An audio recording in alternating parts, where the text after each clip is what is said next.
Hi, I'm Dan Verton, Editorial Director with FedScoop. You're watching FedScoop TV. I'm here today talking with Wolf Tombe.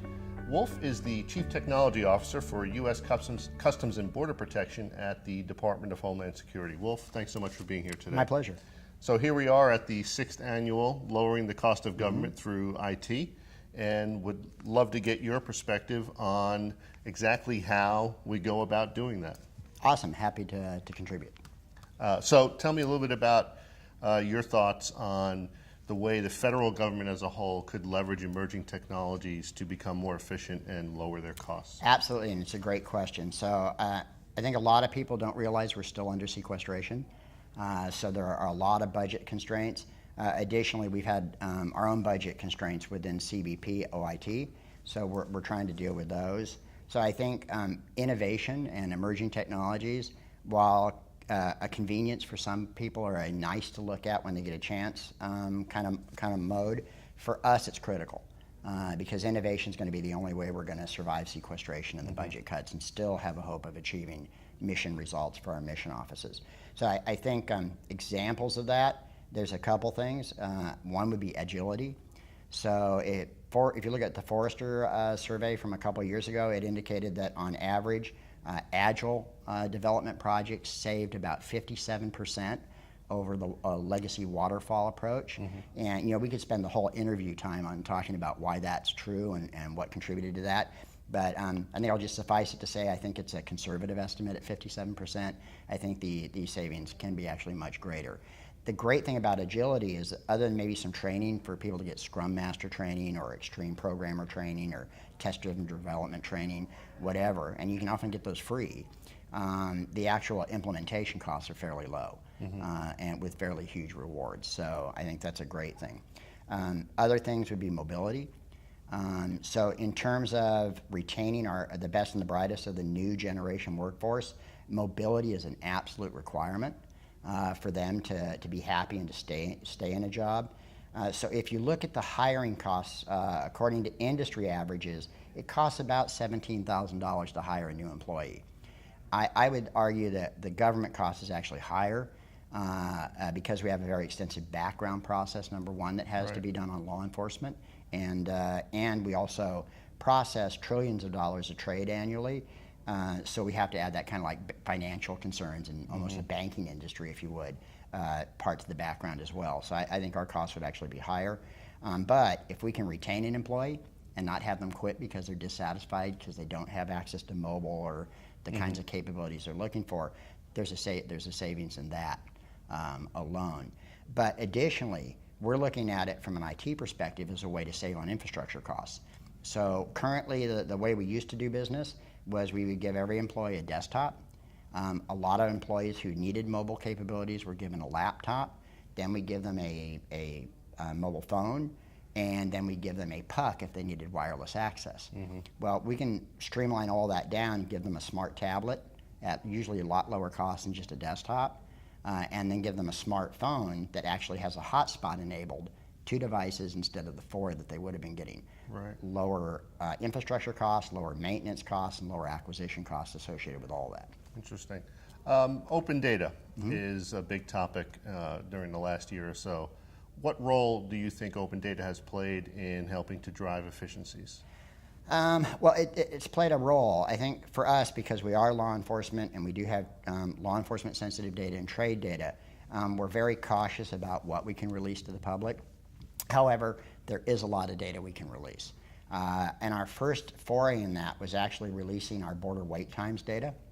And we put that out as an open API just to see what would happen. And what was interesting is the crowdsourcing that occurred around that. Within months, we were seeing apps pop up that consumed that data and provided it back to people. We saw a real interesting website that actually integrated a geospatial map and would do a predictive assessment that if it detected via your smartphone or whatever, or you told it where you were at, it would say, well, you're headed to this port. This port has such and such a backup. We would recommend you take the 45 minutes to drive to this other port, which has much less backup. You should save about 30 minutes of time overall by going to the other port. So those kind of things, that would have cost us quite a bit of money to do ourselves. Done for free with crowdsourcing, and people are consuming and using that data now for other ways. Additional opportunities, we're working with industry alliances and with industry to create mobile apps for passenger or passport intake when you come back into the country. Right. So you can enter all your data on a mobile app. And I think the pilot for that is Atlanta, so I'm looking forward to using it when I travel to Bonaire next month.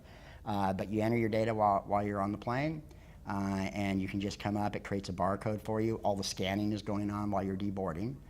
You come up to the officer, he scans the Q card, and away you go. Wow. Yeah, so a lot of opportunities, and again, that's being done without government cost. Right, So, right. huge. Great. You mentioned sequestration. Yep. Obviously, budget pressures are not going away anytime soon. There's a lot of talk about budget pressures forcing this sort of race to the bottom. Yeah. Lowest cost or price technically acceptable, so on and so forth. Is it still possible for federal government agencies to get value out of those acquisitions? I think absolutely so, for a number of reasons. One, we're looking at open source and open standards as a way to go. And one of the things that happened recently is they updated the Federal Code of Acquisition Regulations, the FAR, to actually put open source technologies on par with commercial off-the-shelf technology. So there had been this mentality in the government that we couldn't use open source, either because it was free, and we're not allowed to use free, to obtain Right. free items, or because it was hard to maintain or support. And I think by the FAR putting it on consistent standing with regular software off the shelf is a huge win. So I think we can look at open source solutions, move to open standards support. I think with big data, we can also move to that in a fairly easy acquisition method. Again, it tends to be open source tools. There are some proprietary, but for the most part it's open source. And if you look at the tens of millions of dollars in licensing costs we spend on our proprietary relational database software, which is great software, by the way. A number of vendors create really good relational databases. If I can move to a big data capability that's relatively free from a licensing perspective, there's going to be maintenance costs. But if I can do that, and it's equally high performing or maybe even a little higher performing, that's a win for everyone. Right. Also, it tends to run on commodity infrastructure. So if I need more capacity for some reason, I can add a blade instead of having to go out and buy a big giant rack of equipment or something else if it's proprietary. Yep. So I think, yes, we can get there. To do that, I think we need additional changes in the FAR. I think the FAR needs to evolve to actually support innovation.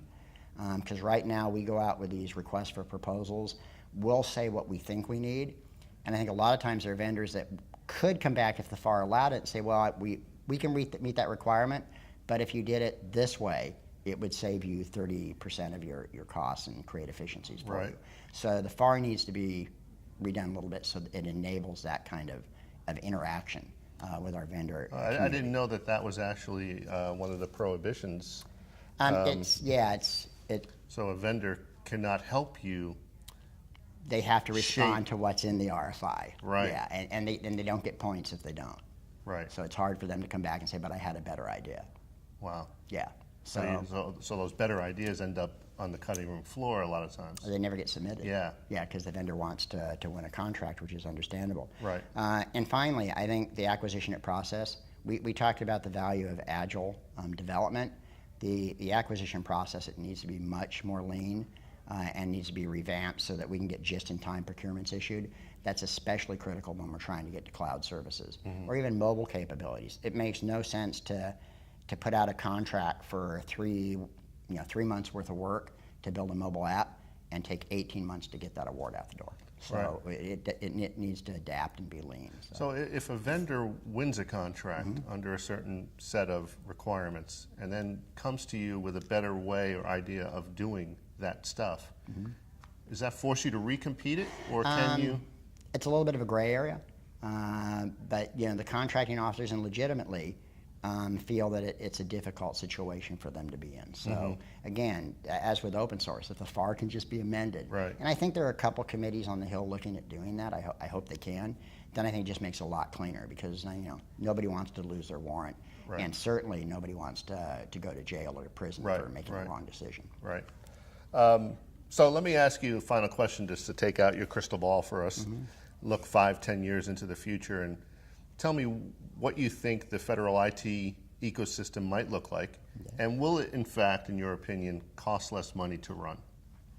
Well, first of all, yes, it has to cost less, because you're It right. has to. Yeah, sequestration I don't think is going to end anytime soon. I hope it does, but it doesn't look encouraging right now. And I think the reality is the budget cuts are probably going to continue. So that I don't see the taxpayers wanting to pay more for government services, and you know, they shouldn't necessarily expect to. So I think we have to be more fiscally conscious about that. But again, that can spur innovation. So I think things we're going to see over the next 5 years, I think we're going to see a much more flexible, elastic infrastructure that's easy to reconfigure and to change based on demands of the workforce. I definitely think we're going to see a much more highly mobile workforce, a workforce that's probably got smart devices, in some cases maybe even wearable smart devices. And those devices are going to be interacting with our analytical capabilities via a fully IPv6 enabled network infrastructure. And those analytical systems are going to be transacting and processing massive quantities of data that will dwarf even what we're doing today, which is pretty large scale.